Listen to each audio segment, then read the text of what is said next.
Will America be great again, as Donald Trump has promised? He's defied the opinion polls and has clinched the US presidency. How has he managed it? And what will it mean for the United States and everyone else? This is Inside Story.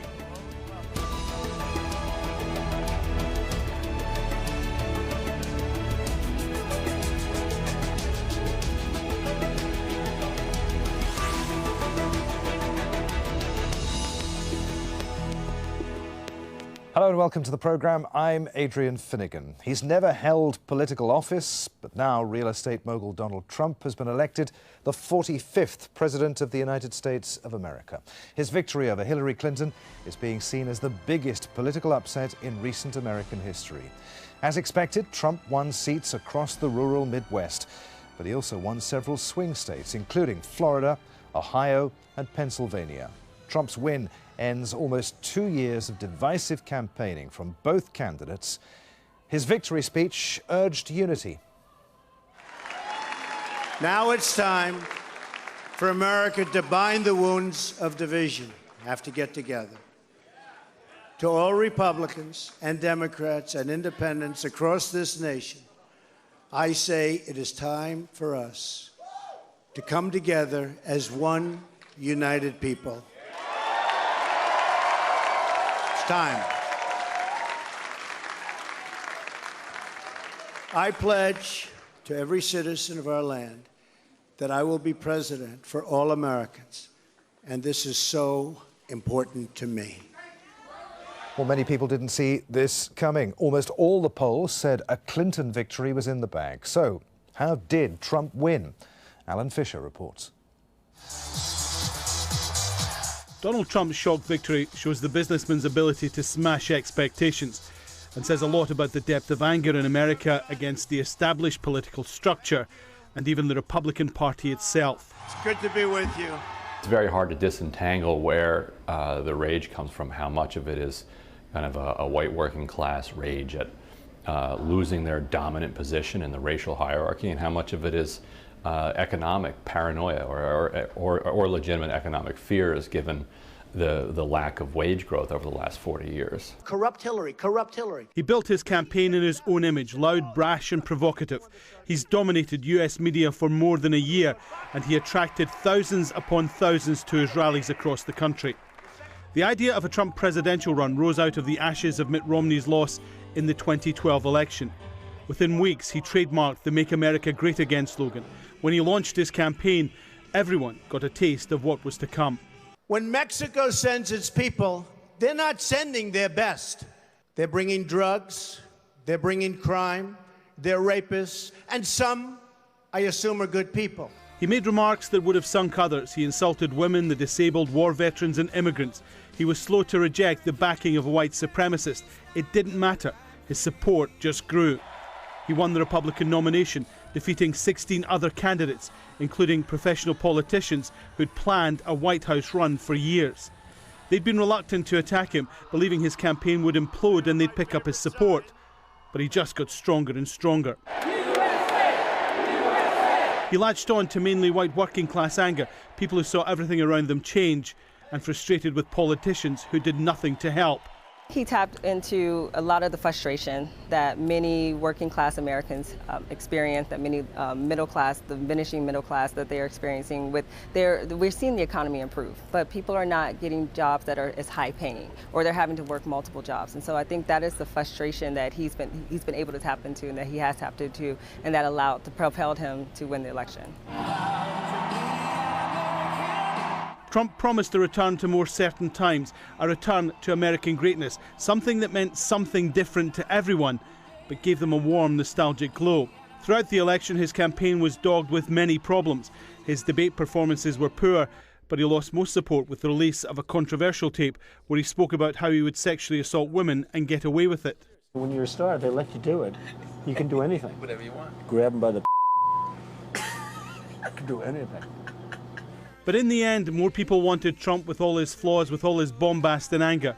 This was more than just a protest vote. This is a change that they wanted. It may not have been the candidate they wanted, it may not have been the circumstances that they thought they would find themselves in, but what they wanted was something different than the status quo we've had for 8 years or for 16 years or whatever period of time they feel like America has been leaving them behind. We will make America great again. It was a campaign America has never seen the like before, but incredibly it worked. And now America will have a president unlike any other. Alan Fisher, Al Jazeera, Washington.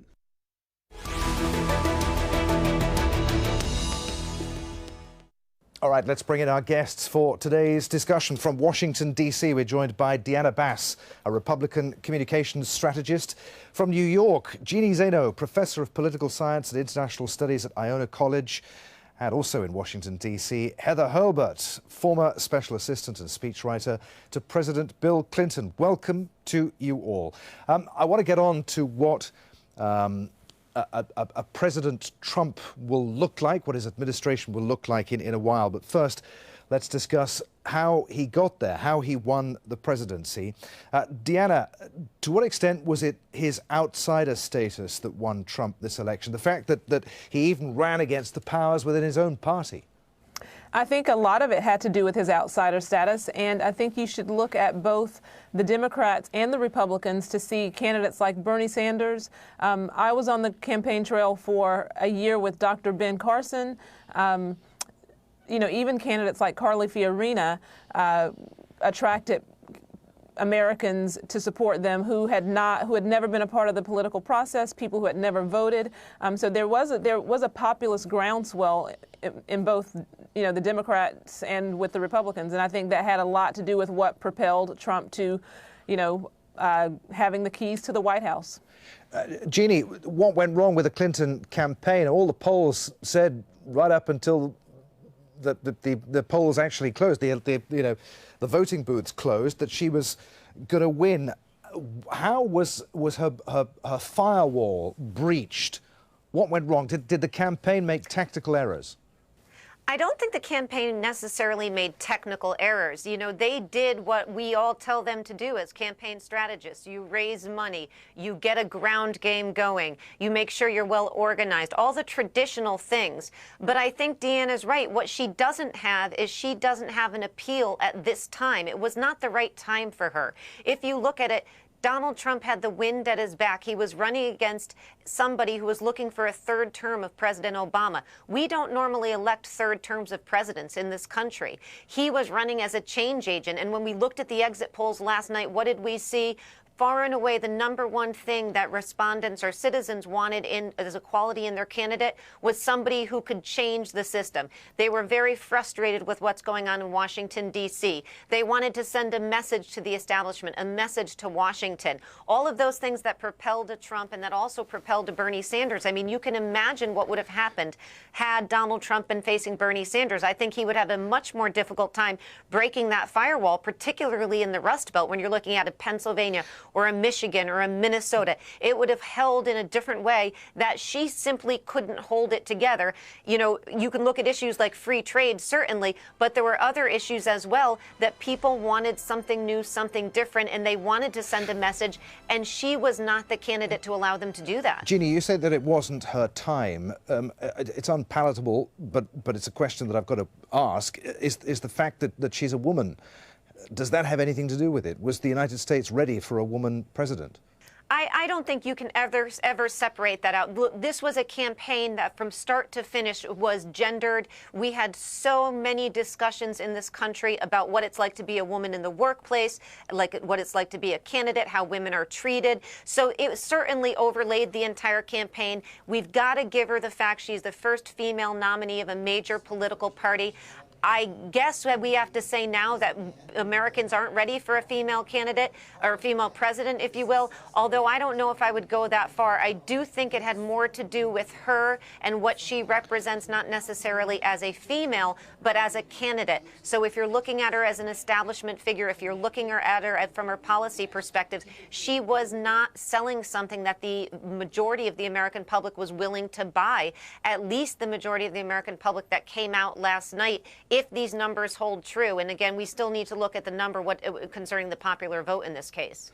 Heather Hurlbert, what does this result mean for the Clintons and their political dynasty now? Well, I think the first thing to say is that I actually agree with everything that Deanna and Jeannie have said up to now, which is perhaps not what your viewers might be expecting from the three of us this morning. But, you know, this election actually for both candidates represented the end of an era. You had two candidates in their late 60s, early 70s. And the future faces of both parties are going to look very different from what you saw in this campaign. And I think that speaks to the frustration that both Jeannie and Dina talked about, that, you know, after America had a president who was perceived as young, who was perceived as new and different, and who then by the end of his term got to be perceived as not different enough or not different in the way that some voters wanted, there was a return, interestingly, by both parties to safe, familiar, although Trump not safe in the obvious way, but safe in that he's a very well-known public figure. And this will have been the ringing down of the curtain on the baby boomer generation and their influence in American politics. And that's certainly the case for the Clintons. All right, we were talking with Dina about the fact that Trump is an outsider. I wonder why the DNC pushed so hard for Hillary Clinton to be their candidate when they had an outsider of their own, or someone who had outsider appeal, in Bernie Sanders. Well, I think there was both an expectation that because the economy was recovering and doing well, it would be a good time for an insider. And indeed, you know, you have an incumbent president with 56% approval ratings. So this wasn't a totally crazy assumption on their part.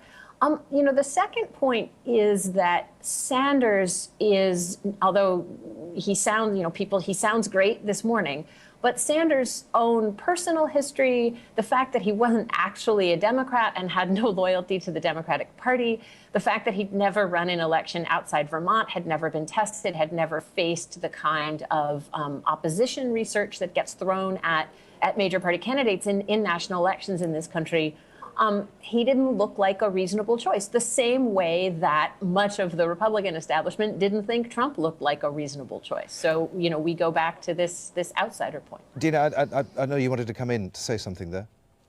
Yes, no, I agree. And I think that no one expected Hillary Clinton to get a run for her money from a 74-year-old socialist from Vermont. So I don't think anyone expected that. No one thought that he would have the heart of the millennials the way he did. And so this idea that the Democrats would put him up as their nominee against someone who probably, of course, no one thought Trump would be our nominee. So the potential would have been a Bernie Sanders against a John Kasich, a Bernie Sanders against a Marco Rubio, and because that's what we thought would happen on the Republican side. No one thought that Dr. Carson would make it as long as he did. No one thought that Donald Trump would, you know, make it to the end. So, you know, even now looking back, I'm sure that there are people like Joe Biden and Elizabeth Warren who are, you know, kicking themselves because they would have been better candidates than Hillary Clinton. And I think that we have to underscore the fact that she really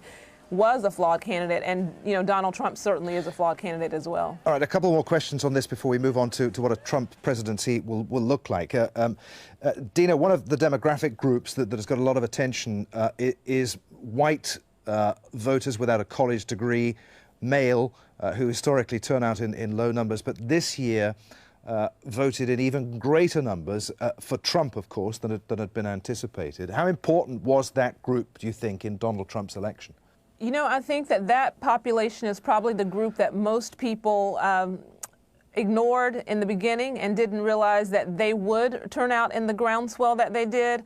Certainly Donald Trump did a lot to appeal to that group, and a lot of his rhetoric was certainly not helpful in that way. But without question, the white male population in the kind of flyover states and the Rust Belt, that population certainly propelled Donald Trump to where he is now. But I think we also can't neglect, we have to look at the fact that Hillary Clinton was not able to build the Obama coalition, and that is, African Americans. She certainly got more of their support than Donald Trump did, but Donald Trump earned more support in the African American community than Mitt Romney did 4 years ago. So Hillary Clinton had to have a high 90s of black voter turnout, and she didn't. So as much as the white male vote was important, the black vote was important as well.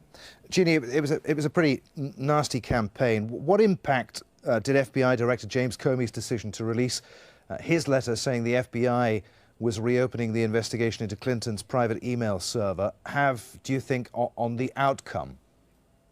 I think the email scandal as a whole really did taint the election against Hillary Clinton.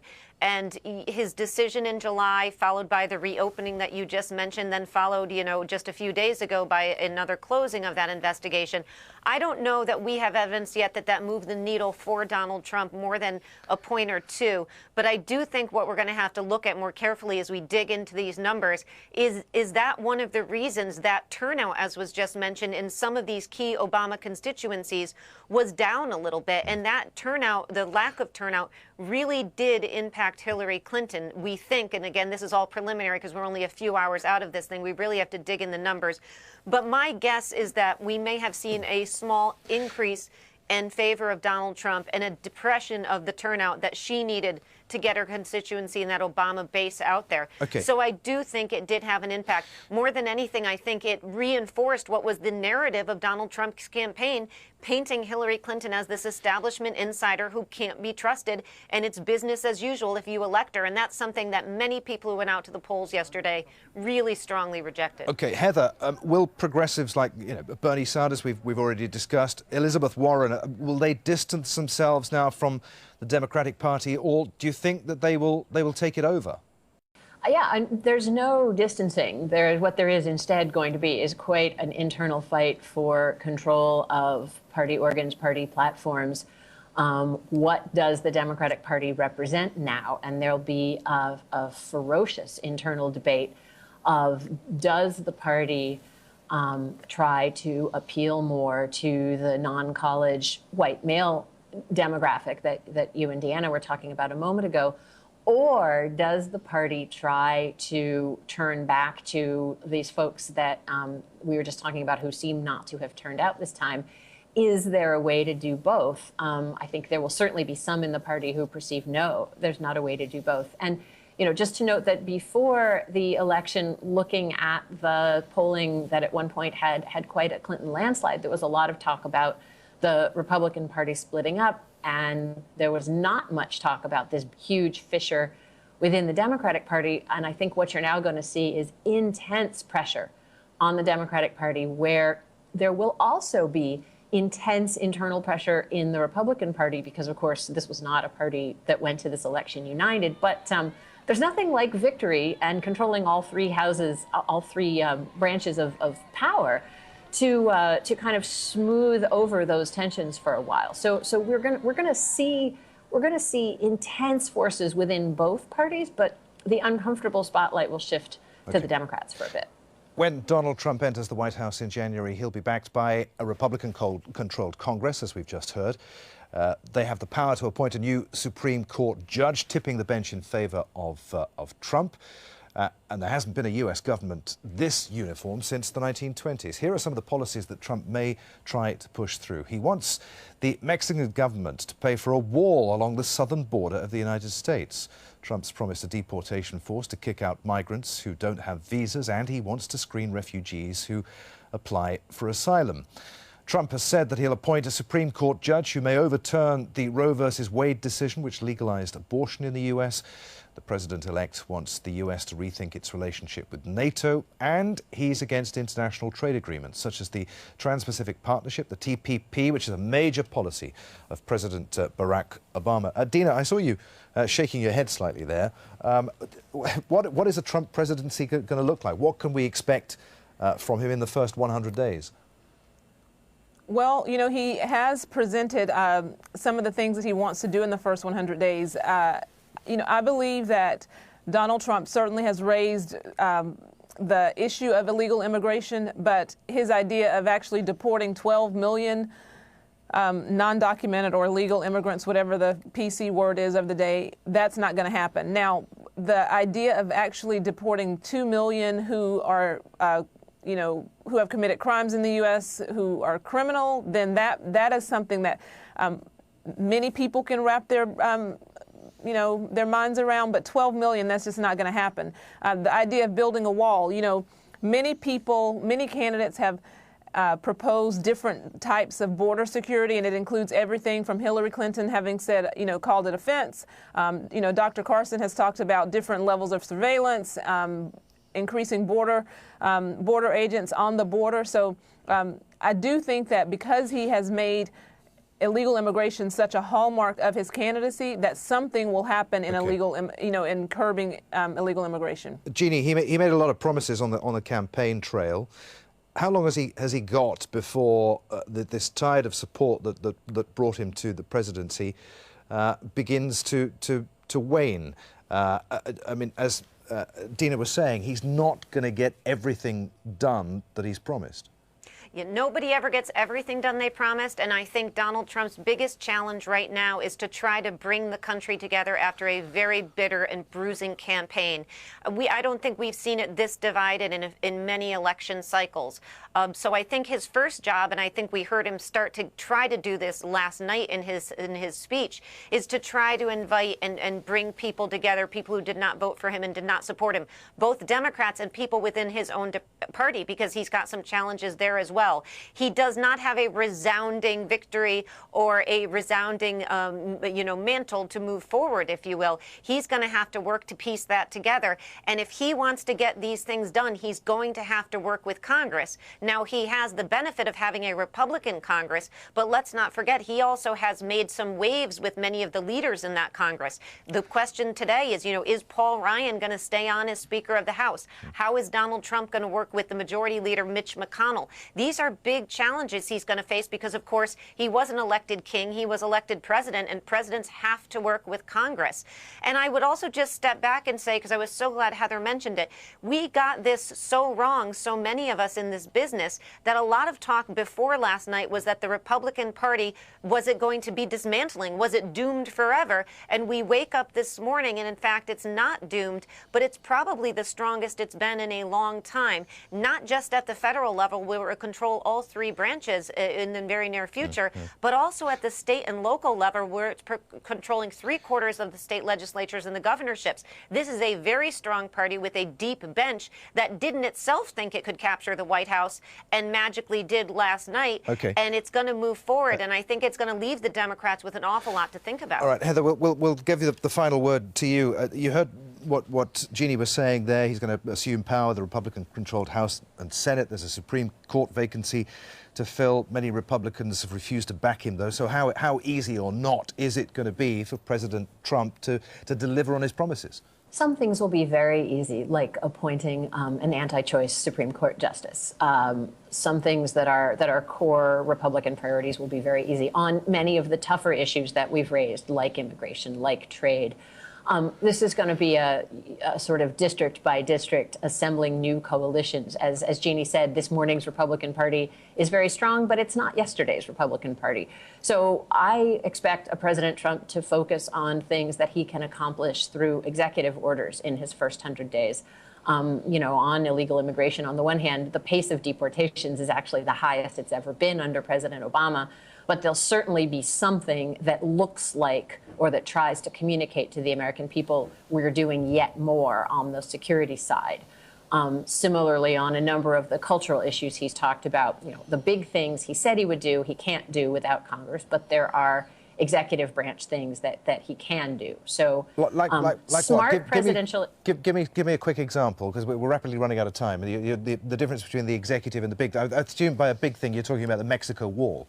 Right. So the Mexico wall, you're going to wait until the Mexicans promise to pay for it, which they aren't going to. But you can grind the process, for example, of accepting immigrants and refugees to a halt. If you chose, you could walk in and just make it that no more refugees move through the process into the United States. You can reverse policies that pay for family planning assistance to women and girls around the world. That's something that Republican presidents traditionally do. their first morning in office. You can, as I said, announce that you're going to appoint a Supreme Court nominee who fits Republican values. Those are all sort of easy, quote unquote, first 100-day things that any Republican president can do and that Trump surely will do. OK, there we're going to have to leave it. Many thanks indeed. Dina Bass, Jeannie Zaino and Heather Hurlbert. And thank you for watching this special edition of Inside Story. We're going to leave you with some pictures of Donald Trump as he becomes the 45th President of the United States. I should say President-elect. He doesn't assume office, of course, until January. Don't forget you can see the programme again at any time by visiting our website at aljazeera.com. Go to our Facebook page for further discussion at facebook.com/AJ Inside Story, or join the conversation on Twitter at AJ Inside Story. From me, Adrian Finnegan, and the whole team here in Doha, thanks for watching. Bye for now.